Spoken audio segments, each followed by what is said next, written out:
booster ignition and liftoff of the Delta rocket carrying दोस्तों, इसरो ने किया एक और धमाका। नासा भी हो रहा हैरान। चंद्रयान 3 आदित्य L1 के बाद इसरो देगा एक और तोहफा। गगनयान मिशन में इसरो वह काम करेगा जो पहले कभी नहीं हुआ। और इधर आदित्य L1 ने सूरज के खोल दिए रहस्य और सौर तूफान के राज। दोस्तों, हमारा इसरो आजकल तगड़े फॉर्म में है।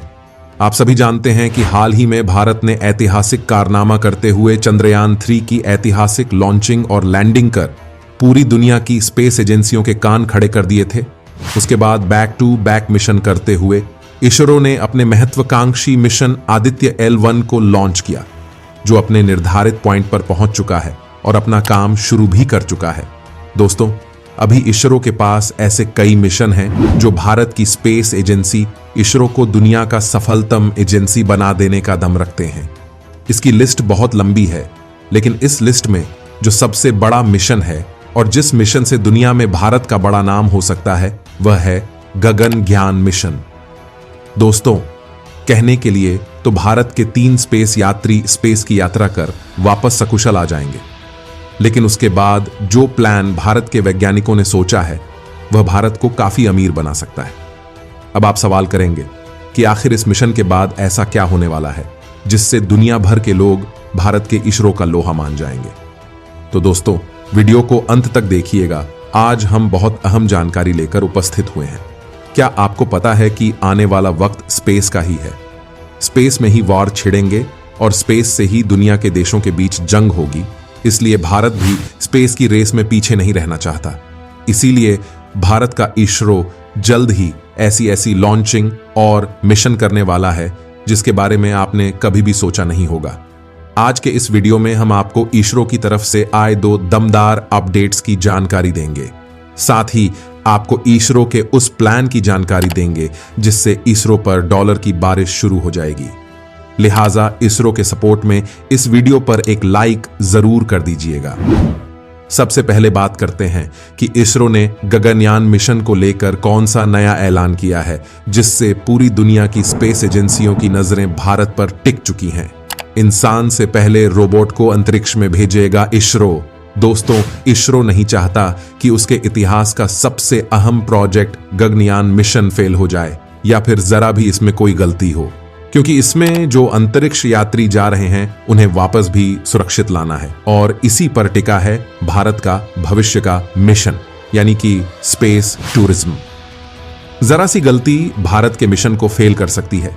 यही कारण है कि भारत पहले एक महिला रोबोट को स्पेस में भेज रहा है ताकि गलती की कोई गुंजाइश न रहे। गगनयान मिशन की 100% सफलता के लिए इसरो ने एक महिला रोबोट तैयार की है जिसका नाम है व्योम मित्र। इसरो इस महिला रोबोट को जल्द स्पेस में भेजने वाला है और इस मिशन के लिए तैयारियां कर ली गई हैं। व्योम मित्रा की सफलता के बाद इसरो जल्द ही अंतरिक्ष में यात्रियों को भेज सकता है।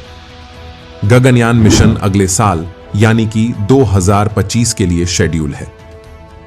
गगनयान मिशन से पहले व्योम मित्रा का स्पेस में जाना बहुत ही जरूरी है और जल्द ही व्योम मित्रा के अंतरिक्ष में उड़ान भरने की उम्मीद है। दोस्तों, सबसे पहले तो आप व्योम मित्रा को समझ लीजिए। व्योम मित्रा का मतलब संस्कृत के 2 शब्दों से मिलकर बना है, व्योम और मित्रा। व्योम का मतलब है स्पेस और मित्रा का मतलब है दोस्त। इस महिला रोबोट को इंसानी रूप दिया गया है। इस रोबोट में आपको इंसानों जैसी काया देखने को मिलेगी। इंसानों से पहले व्योम मित्रा को अंतरिक्ष में भेजने का कारण यह है कि यह महिला रोबोट अलग अलग मापदंडों की निगरानी कर सकती है। इसके अलावा अलर्ट जारी कर सकती है और लाइफ सपोर्ट ऑपरेशन को अंजाम दे सकती है। सिर्फ यही नहीं, महिला रोबोट 6 पैनलों को ऑपरेट करने और सवालों के जवाब देने में सक्षम है। महिला रोबोट अंतरिक्ष यात्रियों की तरह ही काम करेगी और जरूरी निर्देशों को समझेगी। ये ग्राउंड स्टेशन में वैज्ञानिकों और टीम से संपर्क करके बात भी कर सकेगी। व्योम मित्रा को इस तरह से डिजाइन किया गया है ताकि अंतरिक्ष वातावरण में इंसान कैसे काम करेंगे इसे समझा जा सके। दुनिया भर से हजारों डॉलर कमाएगा इसरो। गगनयान मिशन पर टिका है पूरा का पूरा खेल। दोस्तों, गगनयान मिशन ही वह प्रोजेक्ट है जिस पर सारा खेल टिका है और इसी के जरिए भारत दुनिया भर से हजारों डॉलर छापने वाला है और भारत के इसरो ने इसकी व्यापक स्तर पर तैयारी की है। लेकिन इससे पहले गगनयान मिशन का सफल होना बेहद जरूरी है। गगनयान मिशन के साथ जाने वाले अंतरिक्ष यात्री जब सकुशल वापस आएंगे, तब उसके बाद इसरो स्पेस टूरिज्म की तरफ अपने कदम बढ़ाएगा। आपको बता दें कि अमेरिका से लेकर चीन, जापान, भारत स्पेस टूरिज्म की दिशा में तेजी से काम कर रहे हैं। भारतीय अंतरिक्ष अनुसंधान संगठन ने बताया कि साल 2030 तक अंतरिक्ष की सैर की जा सकती है, जिसके लिए प्रति व्यक्ति को 6 करोड़ खर्च करने होंगे। भारत के अपने खुद के अंतरिक्ष टूरिज्म मॉडल को लेकर काम चल रहा है, जो सुरक्षित है। इसरो चीफ सोमनाथ ने कहा कि यात्रा करने वाले लोग खुद को अंतरिक्ष यात्री कह पाएंगे। हालांकि सोमनाथ ने अभी यह साफ नहीं किया कि अंतरिक्ष पर्यटन उपकक्षीय होगा या कक्षीय। वहीं ऐसी यात्राओं में यात्री अंतरिक्ष के किनारे पर लगभग 15 मिनट बिताते हैं।